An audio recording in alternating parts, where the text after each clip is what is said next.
Hello, it's Philip Taylor speaking from Richmond Green Chambers in London. This morning I'm looking at a book which has come to us from an excellent publisher, Wildey, Simmons and Hill Publishing. They produce some really excellent work for us as practitioners, and they always hit the nail on the head in my view with the sort of work they produce, because it really does go directly to the sort of things that we as practitioners want. And sometimes they produce some really interesting general information which is certainly very readable for litigants in person and unrepresented parties. Today I'm looking at a book which is this big one here called, it's got a long title, Law of Insolvent Partnerships and Limited Liability Partnerships, been written by two people, Elspeth Berry and Rebecca Parry. Now it's a hardback, and Elizabeth and I have given this book some thought, and we've come up with a title for it. We've given it this title for our review: Insolvency Legislation as Applicable to Three Types of Business Partnership.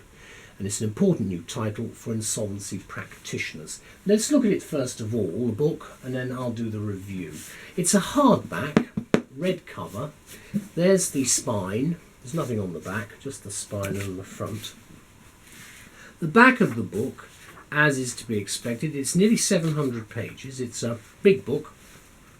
The index has page numbering. It's not paragraph numbering, it's page numbering. Then you've got our 6 appendices at the back. So if we go to the front of the book, that is the first main page.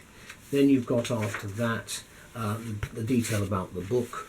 And then after that, it was published in 2015, a preface. Do read the preface. It always gives you some idea of where they're coming from as authors. We've endeavoured to state the law as at the 30th of April 2015, so I'm a little late in reviewing this in terms of the physical review for YouTube. There is the content section, very detailed. I'll run through those very quickly for you, dealing with a lot of information. Then what you do have, which I do think is helpful, is a list of abbreviations. Again, it can get quite confusing quite quickly with what we're talking about. I mean, we know what the abbreviations are, but sometimes you can have a mental block, so it's useful to have it. Then you've got the table of cases, and after that statutes, and then after that SIs, then after that what is coming in regularly now, table of European legislation. We're going to get more of that, I'm sure, as the years go by. Now, the book, the structure, there's chapter 1, introduction, there is a title, then there's paragraph numbering and footnotes. You can see the paragraph numbering there, and you can see the footnotes. So there's a lot of information very quickly available. This book provides a detailed account of the law of insolvency as it applies to 3 types of business organisation: general partnerships, limited partnerships, collectively referred to as partnerships, and limited liability partnerships, that's LLPs. And then you can see it's structured, and then it obviously refers specifically to the statute base for a lot of it. Then opening it in, and then we've got here application provisions of the Insolvency Act 1986. So you've got a lot of detail, and I think I'm actually doing a case at the moment. I had a look at this book. It was not directly relevant to me, but it is quite useful, because what they've done here is they've put a huge amount of information, and it's always useful just to remind oneself of what you're looking for. For instance, there's a nice table there.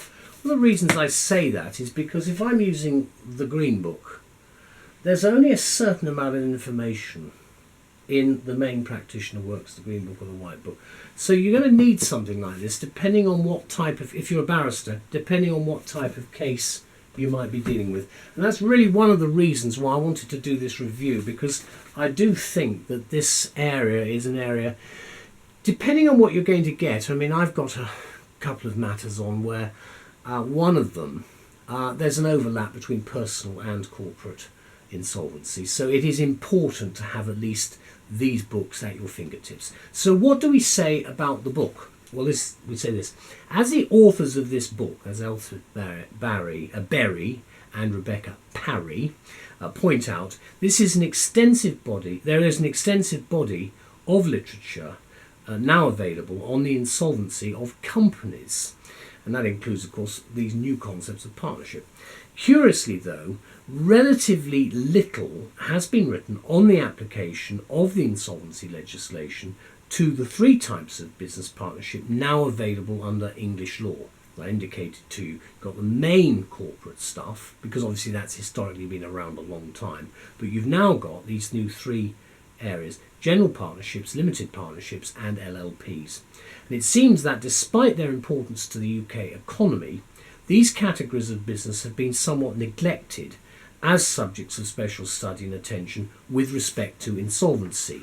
And of course, insolvency practitioners therefore will certainly welcome, in our view, this new title, recently published by Wildy, Simmons and Hill.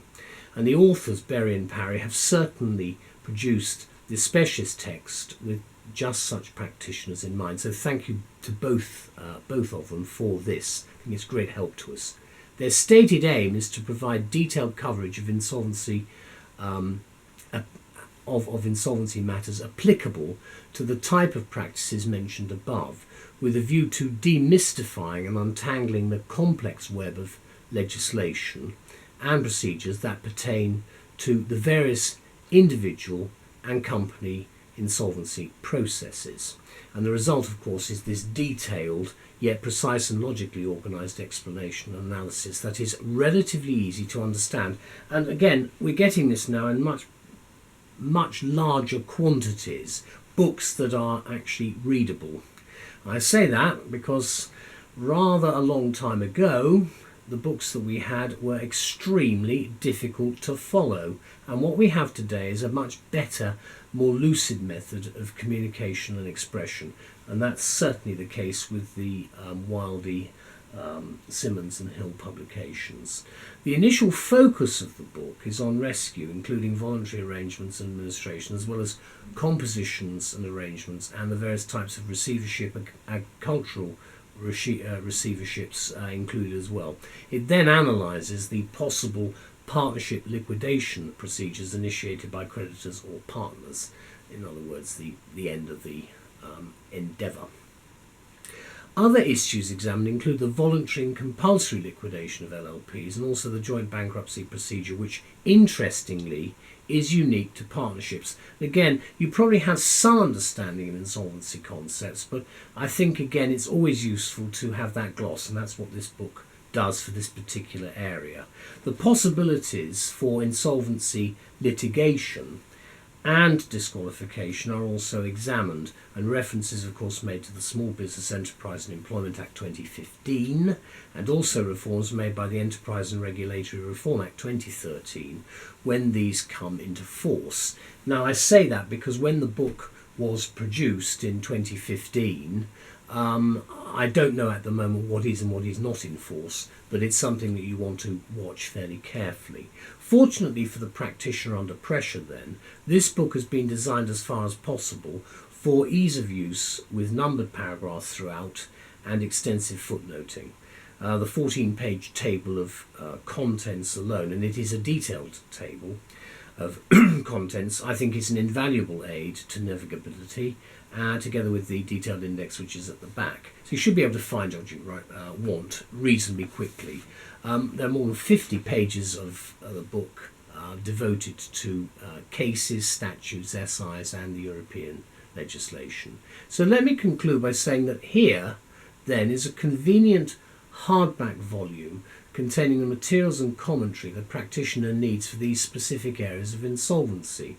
And it's a timely and valuable contribution to insolvency literature, and it's a book which we think should be considered an essential purchase for the up-to-date and well-stocked professional in his or her firm's library.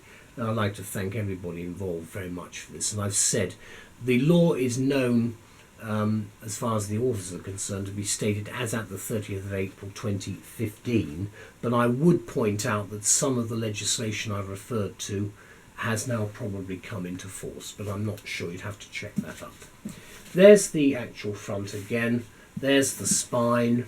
They're just opening it up in a minute. It's a heavy book, actually. Very nicely published, nice to read. This is all about receivership and basically what happens. There's a lot of detail involved in this, and a huge amount of again of case law and of statutory requirements. And you do have a lot of tables as well. This is a table. These are sections and schedules to the Insolvency Act 1986. Again, nicely set out for you, which I think will probably help depending on where you are with any particular partnership and what has actually happened to it. So I think in this book you will have quite a lot which will be helpful for quite a wide range of people who are affected by what can happen in the event of insolvency. But I do think it's a great contribution to the law of insolvency generally and this particular area. So thank you very much to all concerned and good luck. Bye-bye.